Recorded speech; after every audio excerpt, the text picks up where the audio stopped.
Welcome to War Thunder with Subdude. How y'all doing today? The other day I put out a quick video that basically went through the 3 new machines and 1 new weapon system for aviation in War Thunder. And I particularly focused on the SU-17. The reason I focused on the SU-17 is because it actually gives Russia at the top tier a weapon system where ground attack is actually useful. Now, the Su-7B and the Su-7BKL are both ground attack platforms, but they were like the first iteration of actual ground attack aircraft. They were an effort. Um, were they successful? That is entirely in your hands. I do not consider them successful. But the Su-17 began a litany of SUs, SUs, Sukhois, that I believe pinnacled with the Su-22 and all of its various modifications. Um, and they represent a family of attack aircraft that were actually designed from the ground up to be attack aircraft, with a side capability of being a relatively capable fighter, provided they were armed with air-to-air missiles.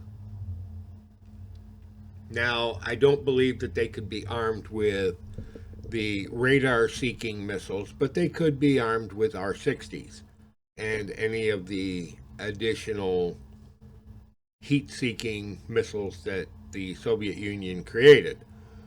Um,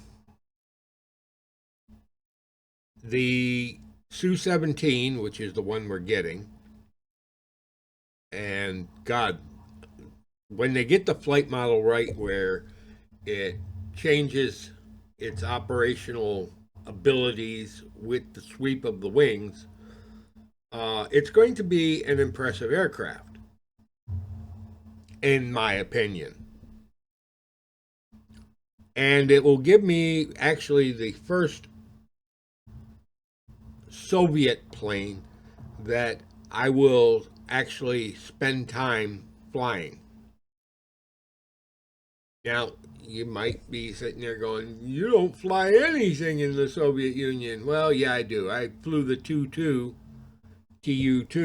for a long time. And I've done quite a bit of the aviation tree until we got to jets, and then I just basically was like, I don't like anything here. I thought the MiG-9 late was not a bad plane.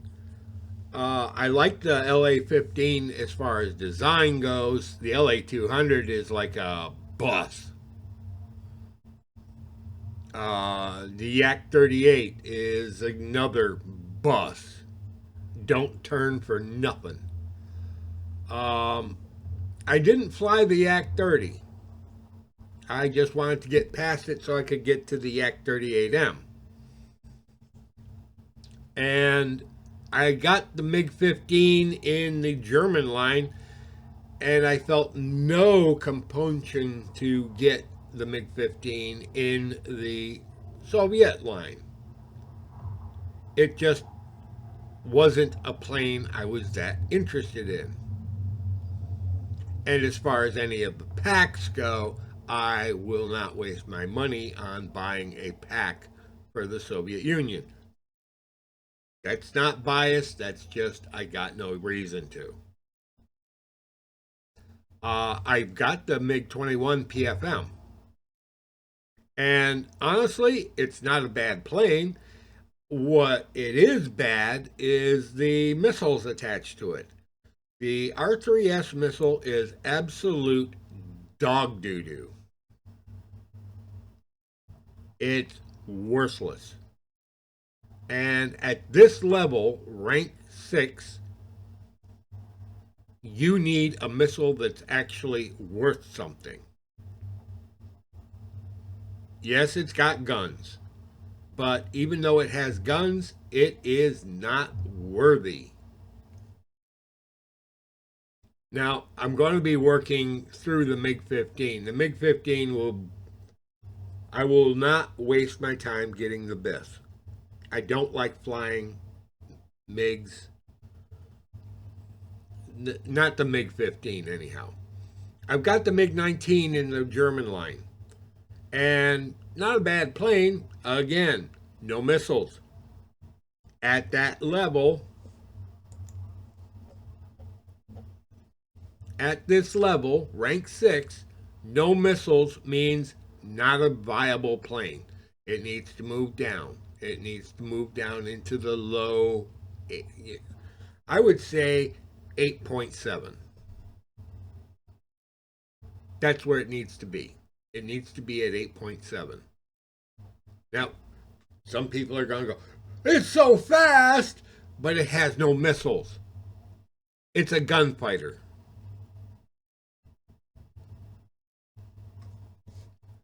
MiG-21 MF, love the plane.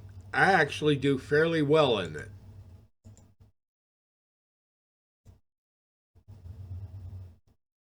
MiG-21 MF, I've died 39 times. I've got 41 kills. It's a good plane. It's fun to fly. Doesn't have a radar warning receiver, which would be nice. But if it never had it, I don't get it. I understand that. But the plane does what it's supposed to do, and it's got a missile on board that is capable of actually being used in the dogfight. The R-60 is an excellent missile.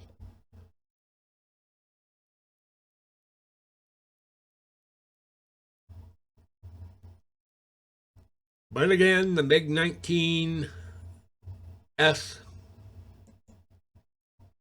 for all its speed and maneuverability, is a gunfighter. And as a gunfighter, it is severely outclassed at 9.7 because it has no missiles.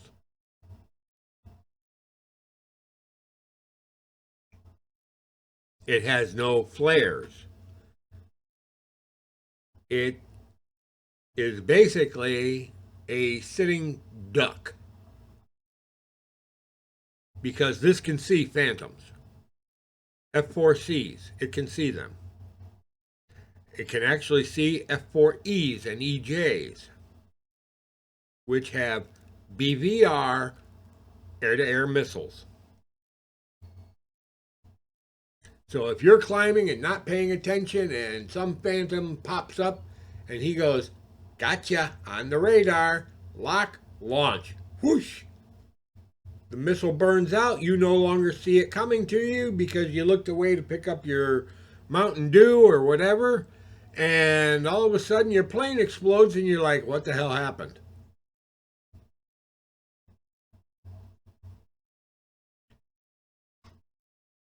At 9.7, this plane is the bottom of the barrel. It's not a bad plane. It's just completely outclassed by the fact that it has no missile capability. Now, I don't know if they ever gave the Germans the capability of attaching a missile system to this aircraft. Doesn't matter whether they did or not. The fact is, in game, it isn't there. And if it isn't there, you can't use it. If you can't use it, you lose. Period. I mean, even an AIM-9B can catch one of these things.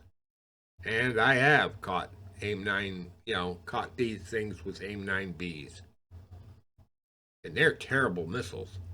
But when you go to the Russian line and you look at the MiG-21 PFM, you've got a missile that won't come off your rail unless you are basically not maneuvering. You have to become a stationary target as far as single plane.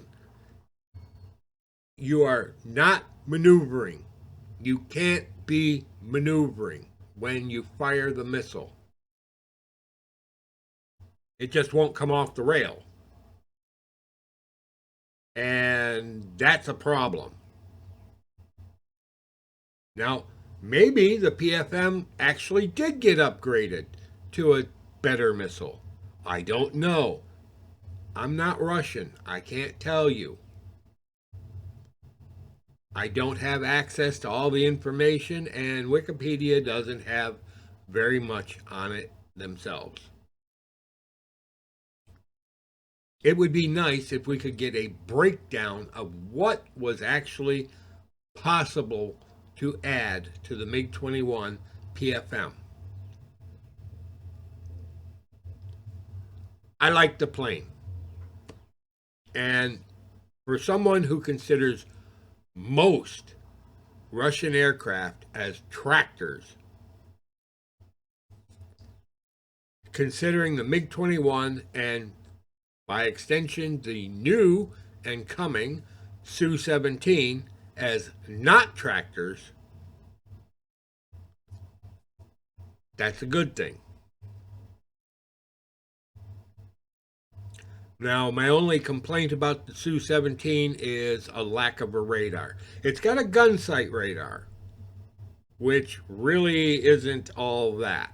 The same thing is on the F-86 Sabres. And it really isn't very useful.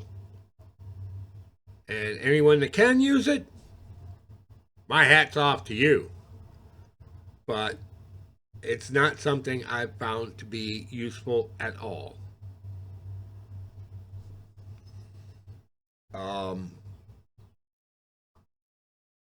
That's pretty much it. I'm really looking forward to the Sukhoi line.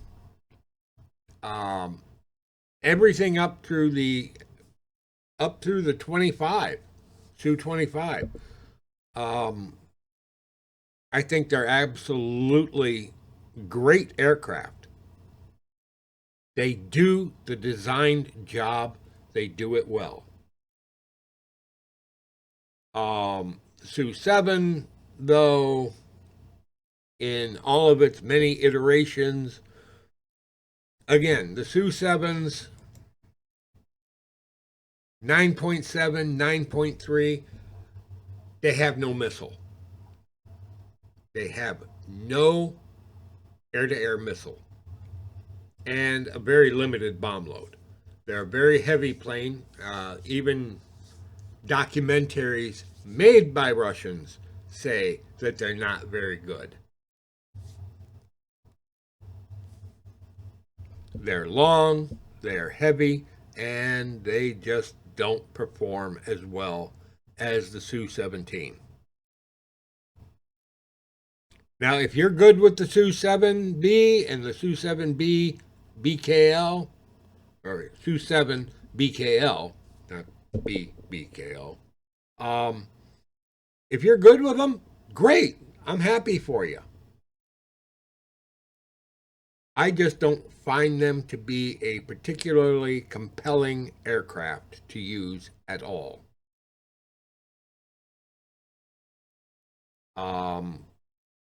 Matter of fact, I'm just going to bypass them completely. They're not even in a lineup, and I never will put them in a lineup because they are not good to me. It's sort of like the Yak 38M. The Yak 30, and this is not a bugger on the development crew at Gaijin. This is the planes. I don't like the Su-7s. I don't like the Yak 38M. They do not perform very well, and they do not have the weapon systems to perform very well. The Yak 38 doesn't maneuver.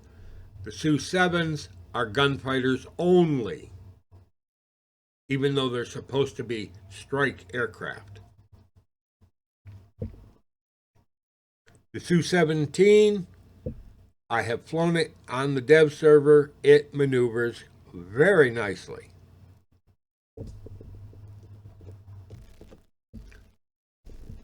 I mean, seriously, let's take a look at this. It is an absolutely gorgeous aircraft. The sweep of the wings is very nice. The capability of carrying 4 R-60 missiles is thank you, thank you, thank you. The only real complaint I have is in the nose section, there's no radar. Like I said, there's a gun sight radar, but a gun sight radar really isn't useful. If it had a regular 60-degree cone radar where you could lock up targets and then maybe be able to fire a radar-guided missile, that would be nice. But I don't believe the Su-17 ever was equipped with that. I don't even know if the Su-22 was equipped with that. But the fact that it could carry R-60 missiles is a saving grace for this aircraft. You could take it into the attacker role. You could take it into the pure fighter role. I don't know how it'll be in a pure fighter stance. It may be good, it may be bad. I don't know.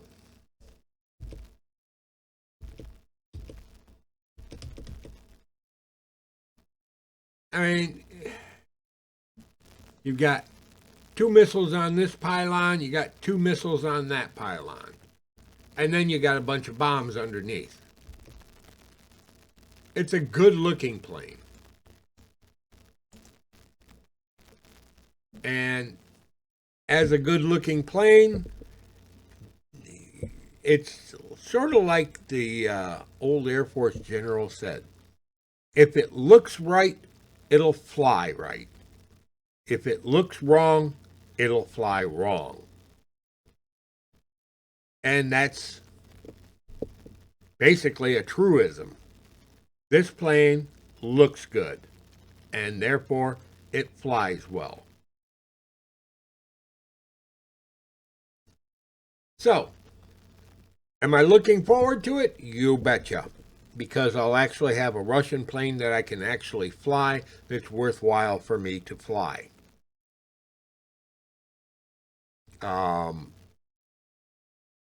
Will I be using it for ground attack? Yeah, I will.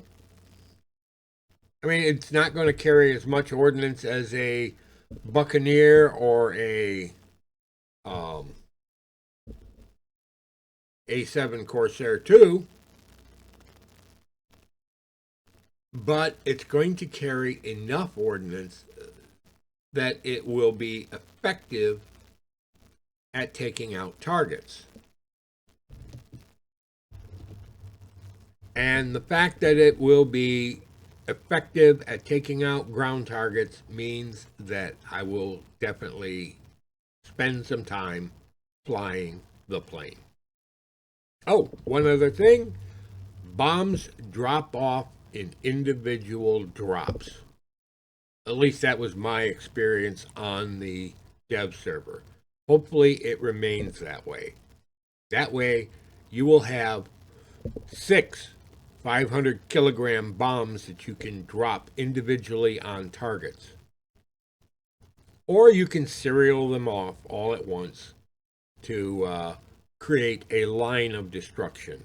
And if you're dealing with a column of tanks or armored personnel carriers that are bunched up relatively close, you can get a whole bunch of kills all at once. And then you still have 4 air-to-air missiles to go out there and beat up on enemy fighters and bombers. That's all I got. This is Subdude signing out. Y'all have a pleasant today, a better tomorrow. We'll catch you in the sky in Air Realistic, and hopefully Gaijin makes some more large air maps soon. TM. Take care, folks.